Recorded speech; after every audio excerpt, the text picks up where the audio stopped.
இந்த பழம் யாரெல்லாம் சாப்பிட்ருக்கீங்கன்னு கண்டிப்பாக கமெண்ட் பண்ணுங்கள். நாங்கள் குழித்துறையிலேருந்து மார்த்தாண்டம் போகிற வழியில் இருக்க ஒரு பிரிட்ஜில் வந்து இந்த பழத்தை வித்துட்டு இருந்தாங்க. பார்த்தோன்னே ஆசையாக இருந்தது. ஹஸ்பண்ட் கிட்ட சொன்னேன். ஹஸ்பண்டும் ரொம்ப நாள் சொல்லிட்டு இருந்தாங்க, ஆனால் நாங்கள் போகும்போது கிடைக்காது ரிட்டனு.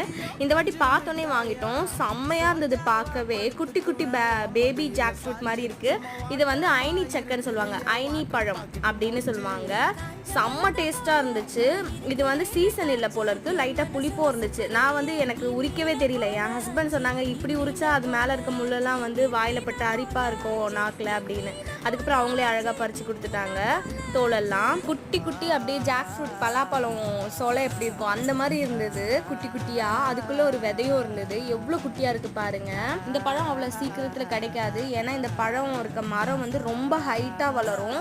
மோஸ்ட்லி எல்லாம் கீழே விழுந்து உடஞ்சி போயிடும். மொத்தமே 4 பழம் தான் நின்றுச்சு 1/2 கிலோவுக்கு. அதுவே 150 ருபீஸ் சொன்னாங்க. நாங்கள் வாங்கிட்டு கிளம்பிட்டோம்.